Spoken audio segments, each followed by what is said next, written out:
नमस्कार। प्रस्तुत है पासी समाज का अतीत और गौरवशाली इतिहास। आइए आप सबको पासी समाज के अतीत और इसके गौरवशाली इतिहास की तरफ ले चलते हैं। लेकिन दर्शकों, पासी समाज का इतिहास जानने से पहले इसकी उत्पत्ति के बारे में प्रकाश डालना आवश्यक है। वैसे तो पासी समाज की उत्पत्ति के बारे में पर्याप्त स्रोतों की कमी है, फिर भी पासी जाति के बारे में 18वीं शताब्दी के प्रशासनिक अधिकारियों द्वारा लिखी पुस्तकों से पर्याप्त जानकारी मिलती है। ब्रिटिश लेखक विलियम क्रुक ने सन 1896 ईस्वी में अपनी पुस्तक the tribes and caste in north provinces and Awadh में पासी उत्पत्ति के विषय में लिखा है कि पासी शब्द संस्कृत शब्द पासिका से लिया गया है, जिसका अर्थ है फंदे का प्रयोग करने वाला। हिंदी में भी पास व पासा का अर्थ भी फंदा ही होता है। एक अन्य कथानक के अनुसार पासी नाम दो शब्दों से बना है, पा अर्थात पकड़ और आसी का मतलब तलवार, जिसका अर्थ है जो हाथ में तलवार लिए है उसे पासी कहा जाता है। पासी एक मार्शल समुदाय है जो राजाओं की सेना में भी होते थे और पूरा समूह एक लड़ाकू कौम थी। विद्वानों के अनुसार पासी जाति के लोग आदिवासी मानव के रूप में भी जाने जाते थे, जो रस्सी या फंदे के सहारे ऊंचे ऊंचे पेड़ों पर चढ़ने व मछली या जंगली जानवरों को पकड़ने का काम करते थे। आज भी कुछ राज्यों जैसे बिहार, बंगाल, झारखंड में ये ताड़ी निकालने का कार्य करते हैं। कुछ हास्यास्पद लोक कथाओं के अनुसार कहीं परशुराम के पसीने से उत्पत्ति तो कहीं बहादुरी के अनुसार कुछ अन्य कथानक प्रचलित हैं। सिंधु घाटी सभ्यता काल में आर्यों के आने से पहले अनार्य लोगों का कार्य शिकार करना व खेती करना था। एक अन्य कथानक के अनुसार पासी जाति की एक उपशाखा है महापासी, जो पासी समुदाय के घर जाकर अपने राजाओं की वीर गाथाओं को सुनाया करते थे। इस वीर गाथा गीत को पवारा कहा जाता है। पासियों की एक प्रमुख नृत्य शैली और वाद्य यंत्र है।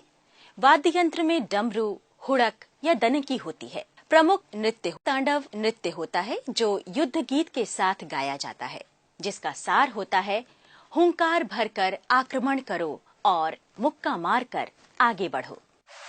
तो आइए दोस्तों, जानते हैं कि पासी समाज कितनी उपजातियों तथा उपनामों में बटा है। पासी समाज आज देश के कई प्रांतों में अलग अलग उपजातियों के नाम से जाने जाते हैं।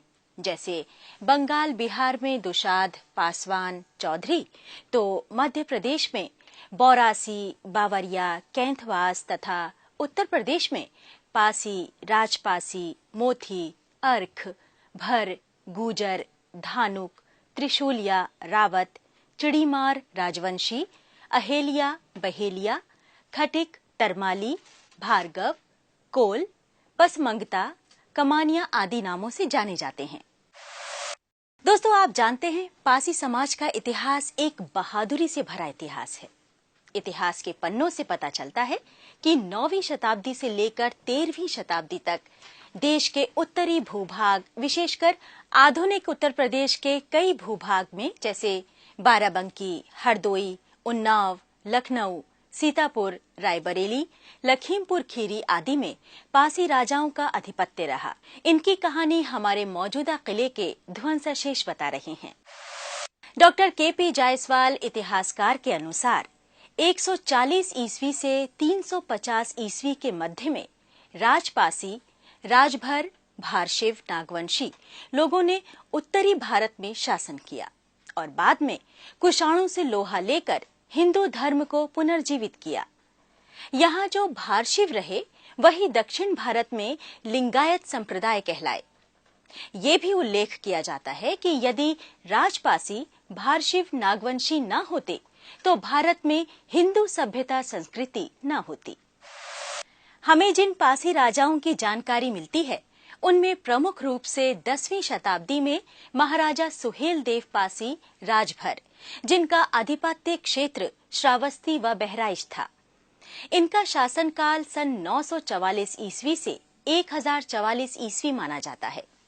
उन्होंने काबुल के बादशाह के पुत्र सैयद सालार मसूद गाजी को लड़ाई के मैदान में मार गिराया था।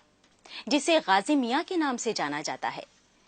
इसके अतिरिक्त लखनऊ परिक्षेत्र में महाराजा लाखन पासी, महाराजा बिजली पासी, उन्नाव हरदोई क्षेत्र के महाराजा सातन पासी, डलमऊ रायबरेली के राजा डालदेव पासी, सीतापुर के कन्नौज राजा जयचंद्र के समकालीन महाराजा छीता पासी तथा गोड़वा रोहनिया रायबरेली के महाराजा माहे पासी का जिक्र मिलता है।